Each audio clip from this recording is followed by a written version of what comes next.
السلام علیکم ورحمۃ اللہ وبرکاتہ۔ رمضان کریم۔ السلام ورحمۃ اللہ ایک وبرکاتہ۔ کوئک رمضان کوشچن تھا مبارک آپ ہو۔ سے، سوری مجھے آپ کو میں پوچھ رہی ہوں کہ رسول اللہ صلی اللہ علیہ وسلم رمضان اور غیر رمضان 11 رکعت سے زیادہ نہیں پڑھتے تھے، تو وہ 11 رکعت کون سی ہوئی؟ جیسے ہم لوگ ابھی تک تو نماز عشاء کی نماز پڑھ کے اور 8 رکعت تراویح کو پڑھتے تھے 2 کر کے، اور پھر وطر۔ تو ایک بار وہ 11 رکعت کو ایکسپلین کر دیں گے کہ آپ کیسے ہوئی؟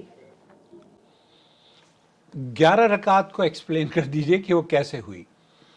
نحمدہ و نصلی علی رسولہ الکریم، اما بعد۔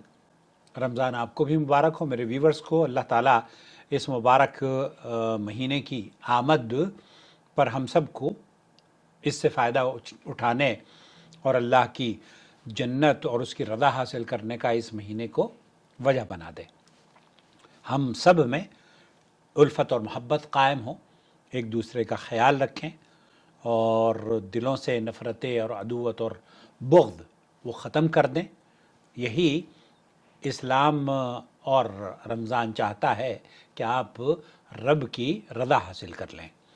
اللہ کے رسول صلی اللہ علیہ وسلم ابو سلمہ ابن عبد الرحمن کہتے ہیں کہ میں نے عائشہ رضی اللہ تعالی عنہ سے پوچھا کہ نبی کریم صلی اللہ علیہ وسلم کی رمضان کی نماز کیسی ہوا کرتی تھی، تو حضرت عائشہ ام المؤمنین حضرت عائشہ یہ فرماتی ہیں کہ نبی کریم صلی اللہ علیہ وسلم رمضان اور غیر رمضان میں 11 رکعت سے زیادہ ادا نہیں کرتے تھے۔ نبی کریم صلی اللہ علیہ وسلم 4 رکعت ادا کرتے۔ آپ ان کی طول اور حسن کے بارے میں کچھ نہ پوچھیں۔ 4 رکعت کا مطلب یہ کہ ایک سلام سے 4 رکعت نہیں، بلکہ اللہ کے رسول نے فرمایا ہے صلاۃ اللیل مثنا مثنا۔ تو عشاء کی نماز تو اللہ رب العالمین نے 4 آپ پر فرض کی ہے، وہ 17 رکعت نہیں ہے فرض آپ پر، 4 رکعت فرض ہے۔ اس کے بعد 2 رکعت سنت ہے، سنت مؤکدہ، جو کہ 12 رکعت میں شامل ہے، جسے آپ مغرب کے بعد 2 رکعت اور عشاء کے بعد 2 رکعت، فجر کے بعد 2 رکعت، فجر سے پہلے 2 رکعت، اور پھر اللہ آپ کا بھلا کرے ظہر میں 6 رکعت، تو یہ 12 رکعت ہیں۔ 2 رکعت، 4 رکعت عشاء پڑھی آپ نے اور 2 رکعت پڑھی، پھر یہاں سے اس کے بعد آپ کی جو نماز ہے قیام اللیل یا تہجد یا وتر، اس کی نماز تراویح کی نماز کا آغاز ہوتا ہے۔ تو یہ 4 رکعت آپ علیہ الصلاۃ والسلام 2 رکعت سنت پڑھنے کے بعد گویا کہ آپ کو پڑھنی چاہیے، پھر 4 رکعت ادا کرتے۔ آپ ان کے حسن طول کے بارے میں نہ پوچھیں۔ نبی کریم صلی اللہ علیہ وسلم 3 رکعت ادا کرتے، تو میں نے کہا یہ پھر وطر کی رکعت، تو میں نے کہا اللہ کے رسول صلی اللہ علیہ وسلم آپ وطر ادا کرنے سے قبل سوتے ہیں؟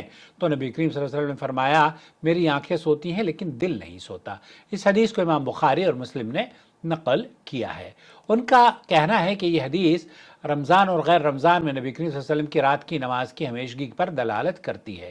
تو علماء کرام نے اس حدیث کے استدلال کو رد کرتے ہوئے کہا ہے کہ یہ نبی کریم صلی اللہ علیہ وسلم کا فعل ہے اور فعل وجوب پر دلالت نہیں کرتا۔ رات کی نماز کی جو رکعات کی تعداد مقید نہیں ہونے کی وجہ سے اس میں شیخ ابن باز اور شیخ صالح الفوزان، شیخ محمد صالح العثیمین، ان کا موقف یہ ہے کہ ابن عمر رضی اللہ تعالیٰ عنہ بیان کرتے ہیں کہ ایک شخص نے رسول اکرم صلی اللہ علیہ وسلم سے رات کی نماز کے بارے میں سوال کیا، تو رسول اکرم صلی اللہ علیہ وسلم نے فرمایا رات کی نماز 2 کر کے ہے، صلاۃ اللیل مثنا مثنا، اور جب تم میں سے کوئی ایک صبح ہونے کا خدشہ محسوس کرے تو اپنی نماز کے لیے 1 رکعت وتر ادا کر لے۔ صحیح بخاری اور صحیح مسلم کی یہ روایت ہے۔ احناف کے یہاں یہ 20 رکعت کی پابندی ہے اور پھر وہ 3 رکعت وتر کی خاص پابندی ہے۔ حالانکہ جس طریقے سے وہ وتر کی نماز احناف پڑھتے ہیں وہ نبی کریم صلی اللہ علیہ وسلم سے، بلکہ شیخ ابن باز تو یہاں سعودی عرب کے علماء تو یہ کہتے ہیں کہ وہ 3 رکعت میں اس طریقے سے رفع یدین کرنا ثابت ہی نہیں ہے، بلکہ یہ بدعت ہے۔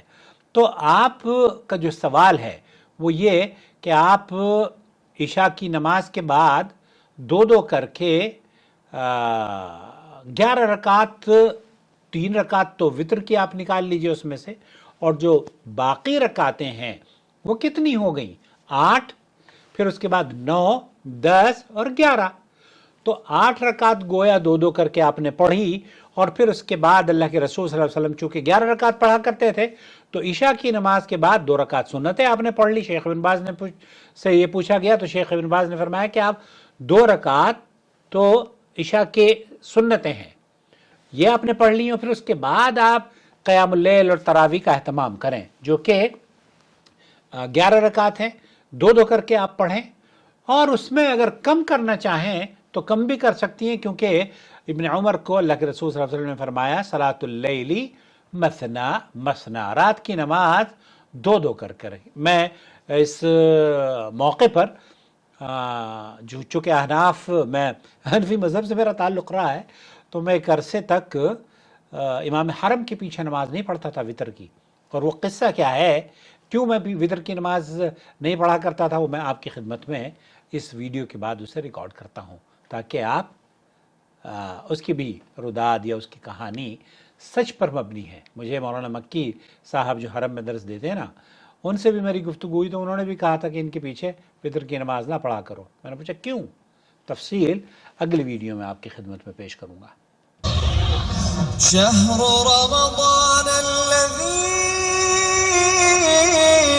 أنزل فيه القرآن